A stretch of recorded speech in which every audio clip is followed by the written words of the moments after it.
Good morning, students. How are you all? Hope you are taking good care of yourselves, isn't it?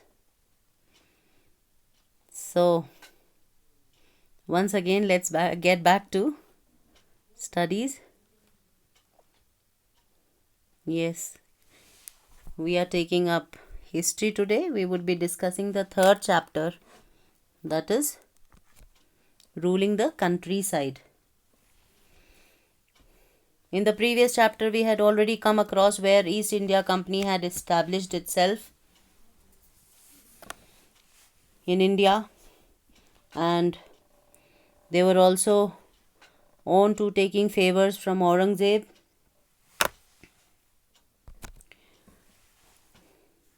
Then finally on 12th August 1765, the Mughal emperor appointed the East India Company as the Diwan of Bengal. They had taken up Diwani, in fact. As Diwan, the company became the chief financial administrator. As we have discussed earlier, Diwani is related to revenue. Yes. So, chief financial administrator of the territory under its control. Now, it had to think of administering the land and organizing its revenue resources. Now, here it's a clipping of Lord Clive accepting the Diwani of Bengal. Now, the efforts were to increase the revenue as much as it could and buy fine cotton and silk cloth as cheaply as possible. Within 5 years, the value of goods bought by the company in Bengal doubled. Now, the revenue collected in Bengal could finance the purchase of goods for export. So, how it was possible? Because company had purchased goods in India by importing gold and silver, and gold and silver was being imported from Britain. Now, artisans were deserting villages since they were being forced to sell their goods to the company at very low prices. And artisanal production was in decline, and agricultural cultivation showed signs of collapse. And in the meanwhile, in 1770, a terrible famine killed 10 million people in Bengal.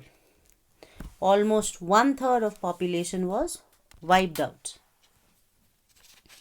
So now agriculture was the last solace, and here also we found that it was on to decline. The only idea which could come to the minds of the company officials was that there has to be some kind of investment which has to be encouraged in agricultural domain. So permanent settlement was introduced in 1793, and it was felt that this would ensure a regular flow of revenue and encourage the zamindars to invest in improving the land. Since the revenue demand of the state would not be increased, the zamindar would benefit from increased production from the land. So now permanent settlement, as we all know, it was a major initiation by the Britishers, wherein they thought that we need to introduce some kind of settlement according to which there should be enhancement in agricultural activities, and it was felt that this would ensure a regular flow of revenue into the company's treasury. So now the provisions, as we all know, permanent settlement, it was introduced by Charles Cornwallis, who was the then Governor General of India. Now the provisions, as they suggest, the Rajas and Talukadars were recognized as zamindars. They were asked to collect rent from the peasants and pay revenue to the company. The amount to be paid was fixed permanently. When we say fixed permanently, it means there has to be no periodical revision of the revenue rates. As far in rest of the land revenue collections, it generally is the prerogative of the owner or the company, if you term it as, to revise it periodically as per the crop cultivation. But here there was no such provision. Now the revenue that had been fixed was so high that the zamindars found it difficult to pay, and anyone who failed to pay the revenue lost his zamindari. On the other hand, in the villages, the cultivator found the system extremely oppressive. They were quite hard pressed. The rent he paid to the zamindar was high, and his right on the land was insecure. He had to often take loan from the money lender, and if at all he failed to pay back, he had to part with his land. Means his land was taken away, the land which he had been cultivating for generations together. They were somehow they were very particular about owning the land, and they were the landowners, but here this problem was not as simple as it was supposed to be. Even the zamindars did not have any interest in owning in improving the lands. They somehow had lost their lands in the earlier years of the settlements. So somehow, as long as zamindars could give out the land to tenants and get rent, they were not interested in doing any improvement. Now next comes Mehelwari system. Now Mehelwari system, it was found that in early 19th century, many of the company officials were convinced that the system of revenue had to be changed. So now how could revenues be fixed permanently? This is just not possible. At time when the company needed more money to meet its expenses of administration and for trade purposes, it was just not possible. So now here another initiation which was taken up by Holt Mackenzie, who devised a new system which came into effect in 1822. Under his direction, collectors went from village to village, inspecting the land, measuring the fields, and recording the customs and rights of different groups.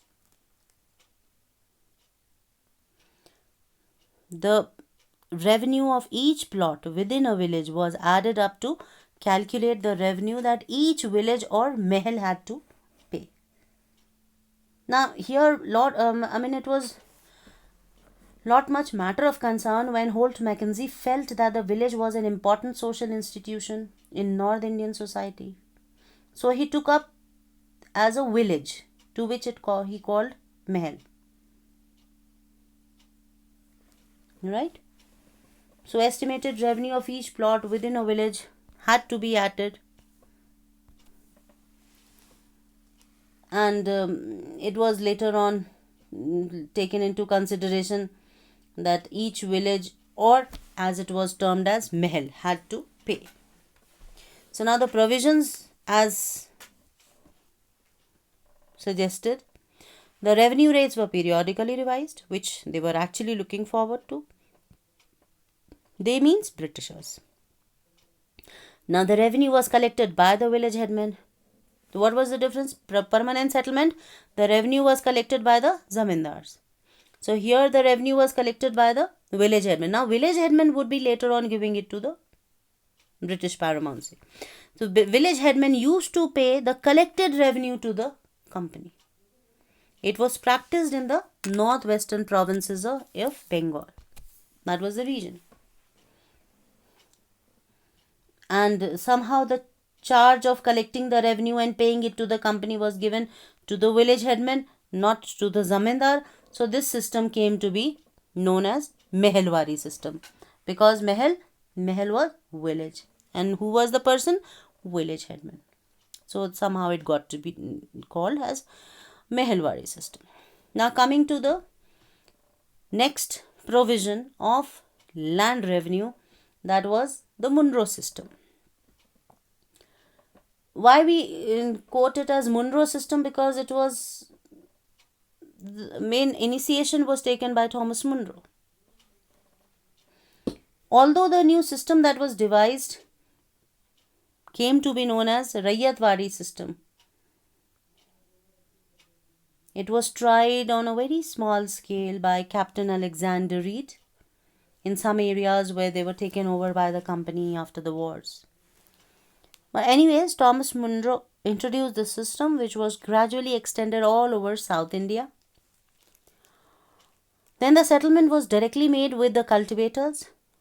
Cultivators means Rayyats, who had to till the land for generation. Tilling of land, preparing the land for sowing the seed. So, fields had to be carefully and separately surveyed before the revenue assessment was made. Munro thought that the British should act as paternal father figures, protecting the Rayyats under their charge. It was he who believed it this way, and somehow he was right in his way of thinking. Although if we say that it didn't work,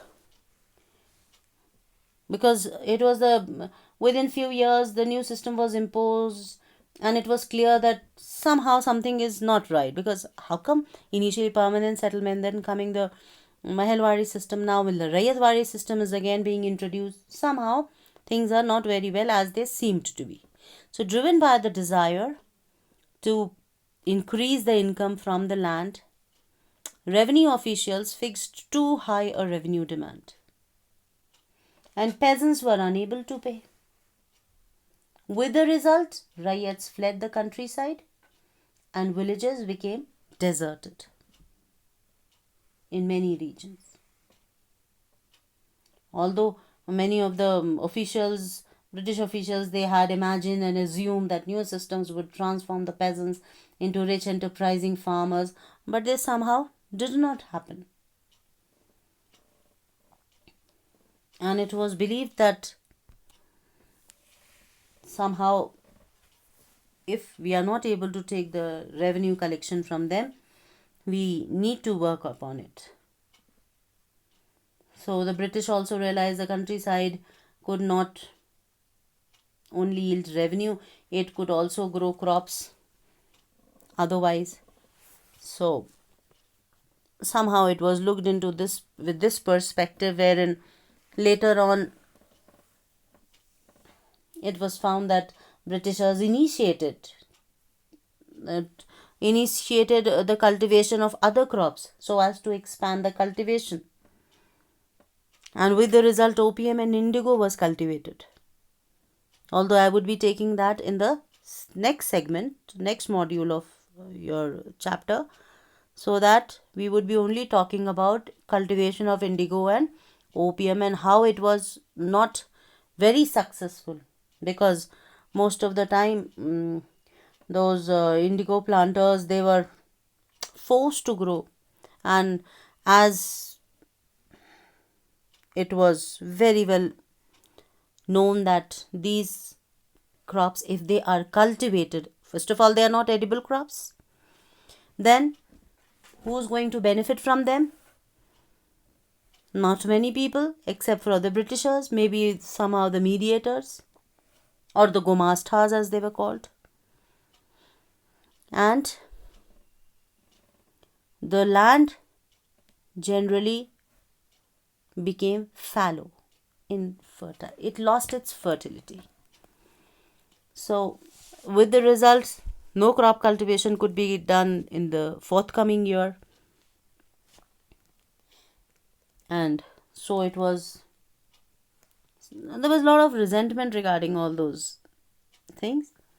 Cultivation of indigo, and large farms were operated by planters employing various forms of forced labor, and somehow it was looked into that the 3 land revenue systems which had been introduced, initially the Britishers thought that they would be successful, but it was not so. Permanent settlement, where the land revenue rates are permanently fixed, they cannot be revised. Then Mahalwari system, again there can be periodical revision of revenue rates, and a particular village was given the name as Mahal. And last was Raiyatwadi system. Raiyatwadi system, where the Raiyats were supposed to be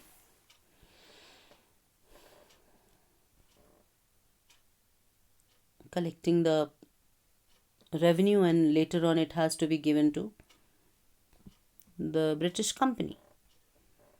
And whereas in Mehalwadi system, the village headman is supposed to collect the land revenue. And in permanent settlement, we find that zamindars were supposed to collect the land revenue, wherein many a times zamindars were not able to pay the land revenue as desired, and in the event they used to lose their lands. They had no option rather than to part with their lands, although they had been cultivating it from past few many generations. So what? This was the British mechanism. So I think I sum up this third chapter, ruling the countryside, covering only 3 land revenue systems. And in the forthcoming segment, I would be taking up the cultivation of indigo and cultivation of opium, and how there were a lot of resentment, oppressive activities were there, and with the result, there was even revolt. Champaran revolt was also, Champaran movement under the initiation of Mahatma Gandhi.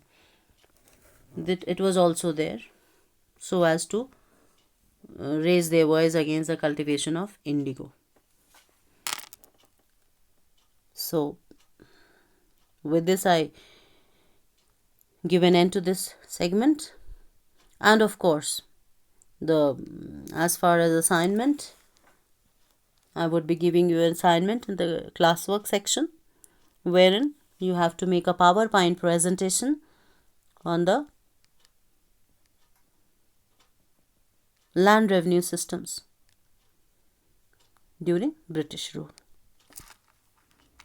So, thank you for now. Stay safe.